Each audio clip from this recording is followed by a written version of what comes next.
Imagine cette scène un instant. Un homme se réveille chaque matin avec la ferme intention de changer sa vie. Il travaille dur, il avance, il fait des plans et croit sincèrement en un avenir meilleur. Mais soir après soir, quand la maison se tait et que personne ne regarde, il déverrouille son téléphone et disparaît dans un monde dont il ressort complètement vidé. Au matin, quelque chose d'à peine perceptible a changé en lui. Pas son humeur, pas ses pensées, mais quelque chose de bien plus profond.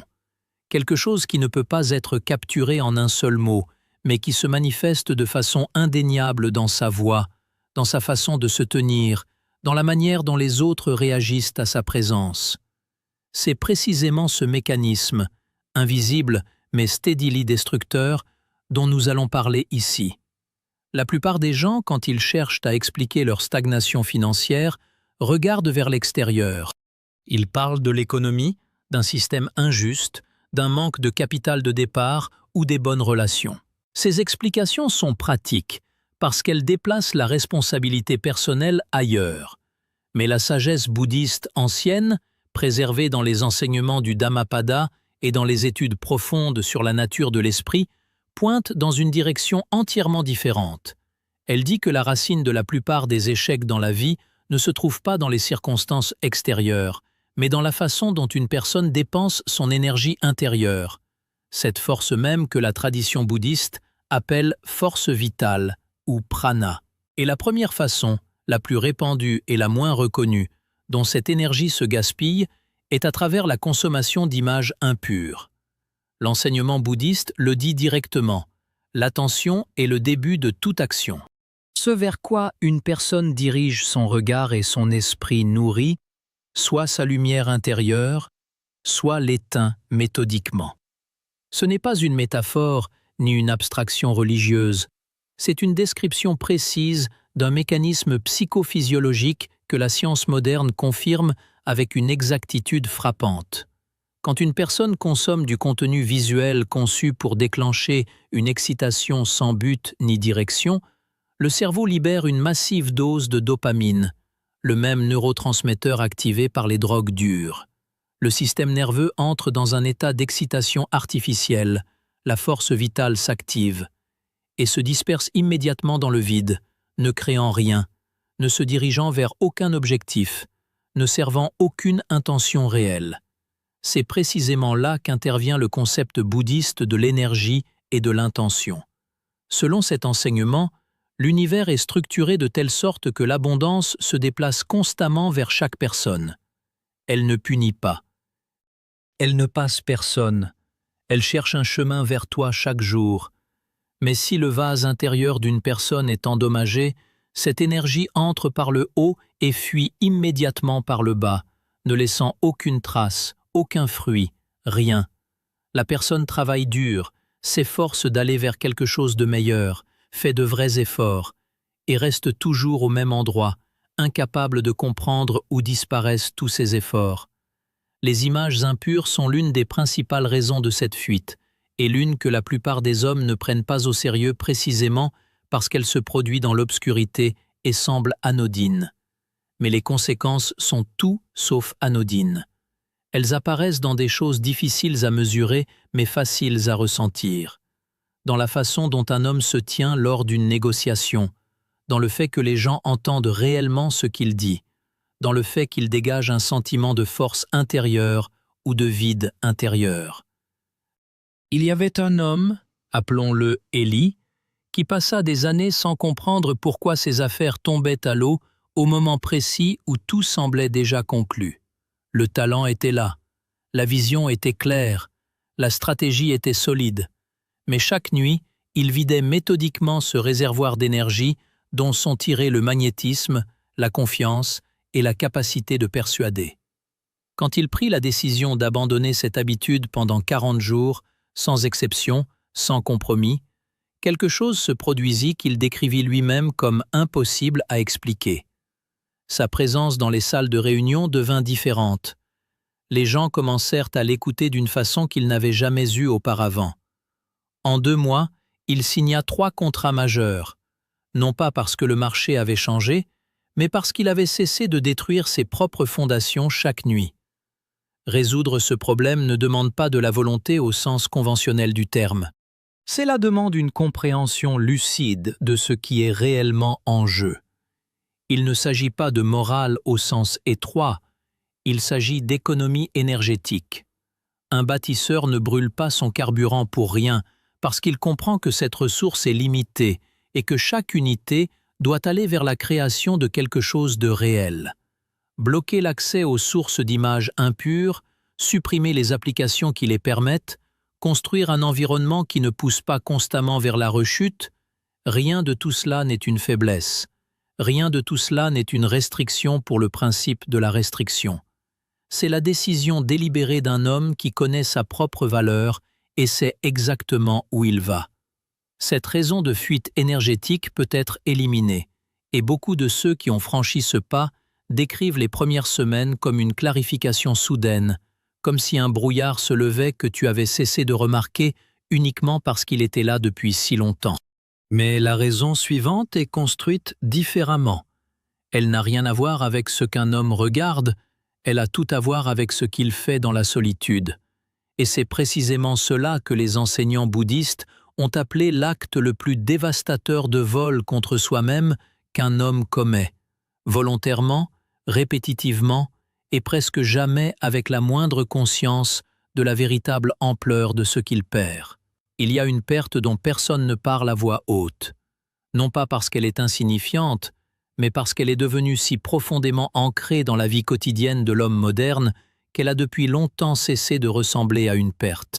Elle se produit dans le silence, dans la solitude, sans témoin, et c'est précisément pourquoi son effet destructeur s'accumule pendant des années, restant invisible jusqu'au moment où une personne commence à se demander honnêtement « Pourquoi, malgré tous mes efforts, mes résultats sont-ils si disproportionnellement faibles?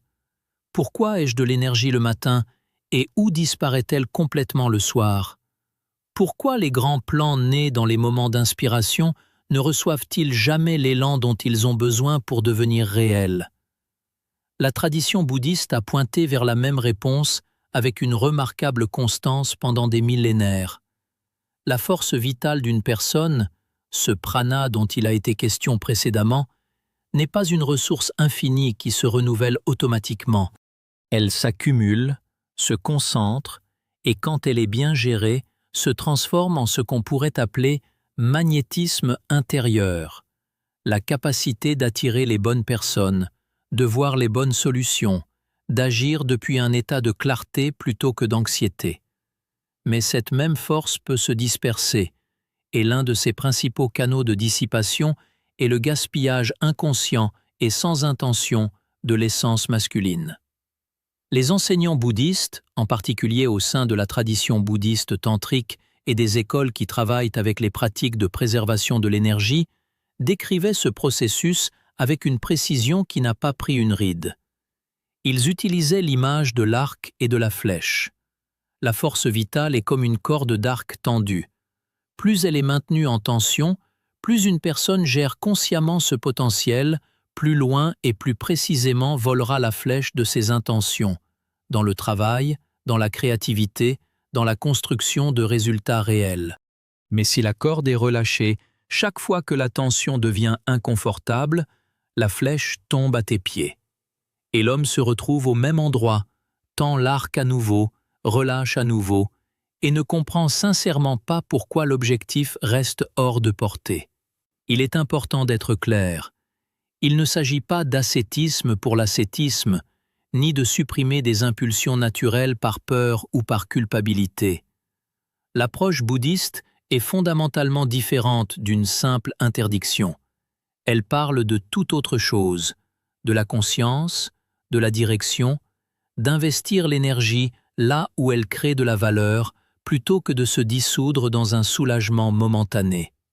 La différence entre un homme qui dépense sa force vitale inconsciemment et régulièrement et un homme qui a appris à la retenir et à la rediriger n'est pas une différence de morale. C'est une différence de résultat qui est visible à l'œil nu. C'est exactement ce que découvrent ceux qui s'engagent dans une période consciente de préservation, ne serait-ce que 7 jours consécutifs. La première chose qu'ils décrivent n'est pas une lutte héroïque, mais quelque chose de bien plus subtil et simultanément bien plus puissant. Une clarté mentale apparaît qui était absente depuis si longtemps que son absence était devenue la nouvelle normalité. Une confiance émerge qui n'a plus besoin de validation extérieure. Une énergie créative se réveille qui était enfouie quelque part en profondeur, faisant surface de temps en temps dans des éclairs d'inspiration qui s'éteignaient presque immédiatement. Ce n'est pas de la magie, et ce n'est pas de l'autosuggestion. C'est simplement un vase qui, pour la première fois depuis longtemps, commence à se remplir plutôt qu'à se vider plus vite qu'il ne peut être réapprovisionné. La pratique commence modestement, mais exige de la fermeté. 7 jours de préservation complète et consciente, comme un jeûne sacré, comme une offrande faite à ton propre avenir. Non pas comme une punition, mais comme une expérience dont les résultats parlent plus fort que n'importe quel mot. Les enseignants bouddhistes recommandaient précisément ce délai comme seuil minimum après lequel les changements deviennent tangibles, non pas au niveau des idées, mais au niveau de l'expérience vécue réelle, dans la façon dont un homme pense, dont il parle, dont ceux qui l'entourent le perçoivent. Après 7 jours viennent 21. Après 21 viennent 40. Chaque étape successive déverrouille un nouveau niveau de cette ressource intérieure dont la plupart des hommes ignorent jusqu'à l'existence, simplement parce qu'ils ne lui ont jamais donné l'occasion de s'accumuler. 2 raisons de perte d'énergie ont maintenant été nommées, et toutes 2 concernent ce qu'un homme fait quand il est seul avec lui-même. Mais la 3e raison est construite sur un principe entièrement différent. Elle ne se déroule pas dans la solitude. Elle se joue dans l'espace le plus proche et apparemment le plus sûr de la vie humaine. La tradition bouddhiste ne condamne pas cet espace. Elle le considère comme l'une des plus grandes sources de force et de croissance disponibles pour une personne. Et pourtant, c'est précisément ici que la plupart des hommes perdent une quantité considérable d'énergie sans jamais s'en rendre compte, parce que de l'extérieur, tout semble parfaitement normal. Il existe dans la vie d'une personne un espace considéré comme intime et intouchable. Un espace où il semble qu'aucune fuite, aucune perte ne puisse exister, parce que nous parlons de proximité, de chaleur, de ce que les gens appellent l'amour, ou du moins quelque chose qui s'en approche. La tradition bouddhiste n'a jamais condamné cet espace. Au contraire, elle considérait l'union entre un homme et une femme comme l'une des sources les plus puissantes de croissance spirituelle et de force vitale disponible, comme une opportunité pour les 2 personnes de s'élever à un nouveau niveau de conscience. Et pourtant, c'est précisément ici, dans cet endroit apparemment le plus sûr, que la plupart des hommes perdent une quantité considérable d'énergie, sans en être le moins du monde conscient, parce que de l'extérieur tout semble entièrement naturel et normal. La clé pour comprendre ce paradoxe réside dans un seul mot que les enseignants bouddhistes utilisaient avec une précision chirurgicale, l'intention. Ce n'est pas l'union elle-même qui détermine si elle remplit le vase ou le vide. Ce qui le détermine, c'est l'intention avec laquelle une personne entre dans cette union. Le concept bouddhiste de l'énergie Yesod, le fondement, le canal par lequel la force vitale descend dans la réalité matérielle, pointe directement vers cette distinction. Quand 2 personnes se rejoignent dans la conscience, dans une volonté partagée de construire quelque chose ensemble, dans un sens de direction commune et d'objectifs communs, leurs énergies ne s'additionnent pas simplement, elles se multiplient. Autour d'une telle union se forme ce qu'on ne peut décrire que comme un champ d'attraction. Il attire les bonnes décisions, les bonnes personnes, les bonnes circonstances. Ce n'est pas une métaphore, c'est la description d'un processus énergétique réel que toute personne attentive peut observer dans sa propre vie. Mais quand un homme entre dans l'intimité physique sans cette intention, sans direction, sans dimension spirituelle, sans se demander où va cette connexion et ce qu'elle crée réellement, c'est exactement le contraire qui se produit. L'énergie Yesod s'active et se disperse immédiatement dans toutes les directions à la fois, et une énergie dispersée dans toutes les directions simultanément ne construit rien. Elle disparaît simplement, silencieusement, invisiblement, ne laissant aucune trace sauf un sentiment de vide inexplicable que beaucoup d'hommes attribuent à la fatigue, au stress, à n'importe quoi sauf à la vraie cause. Les textes bouddhistes décrivent l'histoire d'un roi qui, pendant une période de famine et de privation sévère, réussit non seulement à préserver son foyer, mais à le multiplier plusieurs fois en une seule année. Les enseignants qui ont commenté cette histoire ont pointé vers une seule chose. Sa prospérité était inséparable de l'intégrité de son espace intérieur. Son vase n'avait aucune fissure, et ainsi l'abondance qui cherchait constamment un chemin vers les gens le trouva, lui. Ce n'était pas de la chance ni un privilège. C'était le résultat direct de la façon dont il construisait ses connexions, avec intention, avec conscience, avec un profond respect pour la force que ces connexions génèrent ou détruisent. L'application pratique de cette compréhension commence par une question simple mais véritablement honnête que les enseignants bouddhistes recommandaient de se poser avant chaque acte d'intimité. La question est la suivante. Est-ce que cette connexion élève mon âme ou se contente-t-elle de la calmer un instant? Est-ce qu'elle renforce mon fondement intérieur ou ouvre-t-elle une nouvelle brèche dans ses murs? La question semble simple, mais la réponse, donnée avec une totale honnêteté, a le pouvoir de remodeler chaque décision qu'un homme prend dans ce domaine de sa vie. Parce qu'une personne qui commence à se poser cette question de façon constante commencera inévitablement à faire des choix différents. Et des choix différents, s'accumulant jour après jour, créent une vie fondamentalement différente. La conscience dans ce domaine n'est pas une restriction et pas un renoncement au plaisir de la vie. C'est un outil pour la calibration précise de la ressource intérieure qui détermine littéralement tout: la qualité de la pensée, le niveau de confiance, la force de la présence, la capacité à créer et à maintenir des circonstances favorables. Un homme qui a appris à entrer dans l'intimité avec intention et à en sortir en se sentant plein plutôt que vidé, est un homme dont le vase fonctionne à un niveau complètement différent. Il ne dépense pas, il investit. Et cet investissement lui revient sous des formes qui ne peuvent pas être planifiées à l'avance, mais ne peuvent pas être manquées une fois qu'elles arrivent. 3 raisons ont maintenant été exposées, et toutes 3 sont liées d'une façon ou d'une autre à la façon dont une personne gère son énergie dans les moments où personne ne regarde. Mais la 4e raison opère à un niveau complètement différent. Elle ne se cache pas dans l'obscurité et ne nécessite pas de solitude. Elle frappe ouvertement, en plein jour, dans les moments les plus ordinaires de la vie quotidienne. Et sa voix ne ressemble pas à une tentation, elle ressemble au bon sens, à une récompense méritée, à la voix de la justice elle-même. C'est précisément ce qui la rend plus dangereuse que tout ce qui a précédé. Elle ne se cache pas dans l'obscurité. Elle arrive en plein jour. Quand tu es épuisé après une longue semaine et que ta main tend vers ton téléphone pour commander ce qui te fait envie maintenant plutôt que ce dont tu as réellement besoin. Quand cette voix intérieure te dit, de façon très convaincante, que tu l'as mérité, que tu as suffisamment travaillé, qu'une fois ça ne compte pas. Cette voix est le principal gardien de ta prison financière. Et ce qu'il y a de plus dangereux en elle, c'est qu'elle ne ressemble pas à une tentation. Elle ressemble au bon sens. La tradition bouddhiste décrit ce mécanisme intérieur avec une précision exceptionnelle.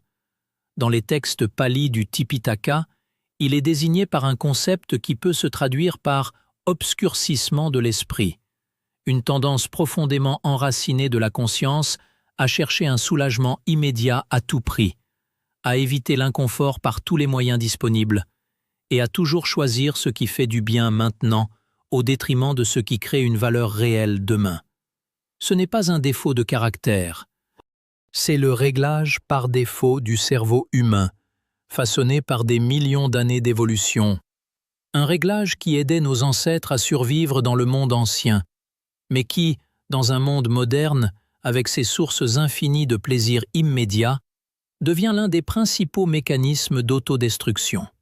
Les textes bouddhistes racontent l'histoire d'un personnage qui est devenu le symbole de cette erreur dans sa forme la plus concentrée.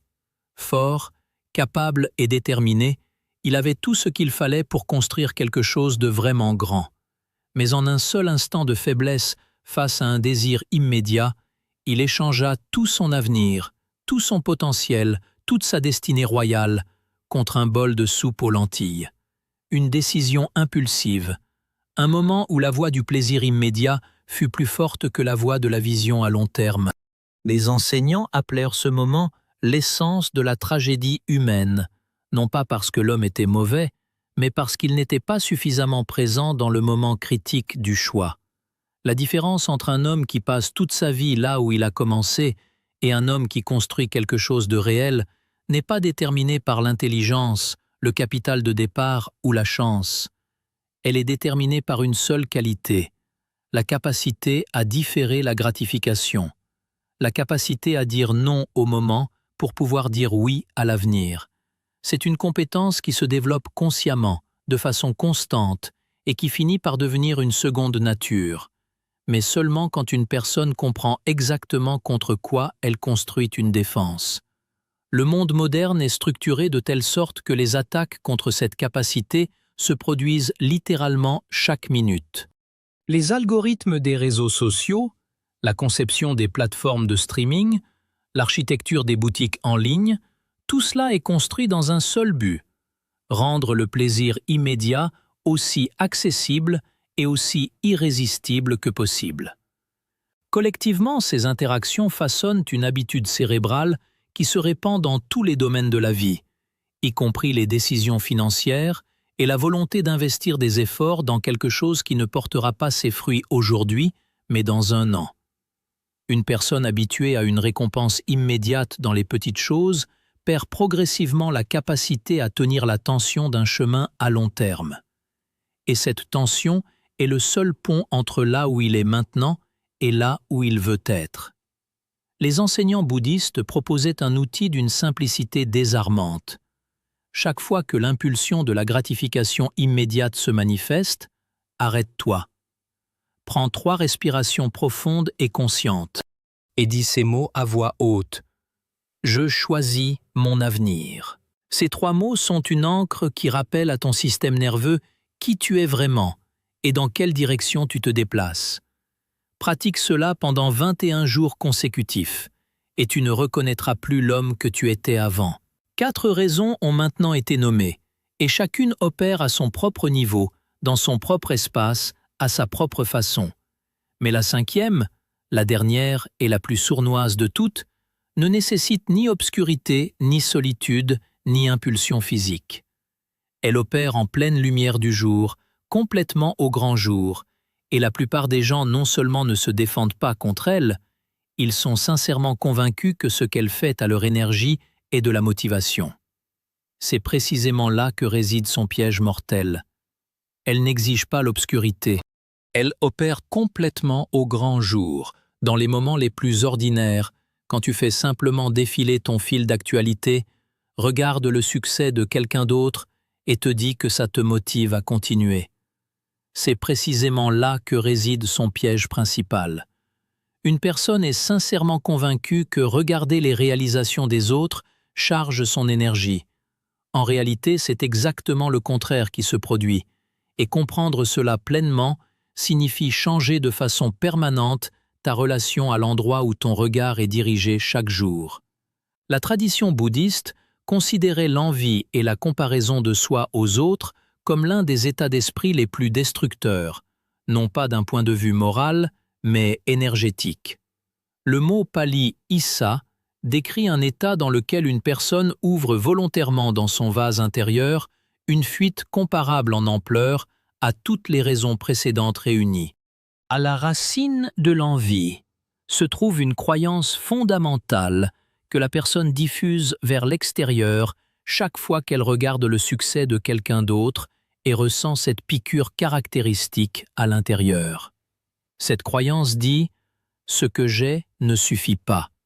Ce que je suis ne suffit pas. » Et l'univers renvoie exactement ce qu'elle affirme, plus de manque, plus de sentiment d'insuffisance. Les enseignants bouddhistes traçaient une ligne nette entre deux états. Mudita, la joie sincère pour le succès d'une autre personne qui remplit ton propre vase, et Issa, la comparaison douloureuse qui le vide. En apparence, ces deux états peuvent se ressembler, mais énergétiquement, ils sont des opposés complets. Le premier élargit, le second contracte. Le premier attire l'abondance, le second la repousse. Les textes bouddhistes le disent clairement. Ce n'est pas celui qui a beaucoup qui est riche, mais celui qui se réjouit de ce qu'il a. Ce n'est pas un appel à l'humilité, c'est une description précise d'une loi énergétique. La plénitude intérieure est exactement la fréquence qui attire l'abondance extérieure. Les réseaux sociaux sont devenus le temple moderne de l'envie. La personne moyenne passe entre 2 et 4 heures par jour sur les réseaux sociaux, soit entre 730 et 1460 heures par an, passées en grande partie à se comparer à des versions soigneusement éditées de la vie des autres. Et chaque heure passée dans un état de comparaison douloureuse est une heure de fuite active d'énergie du vase que tu essaies de remplir avec tous tes autres efforts.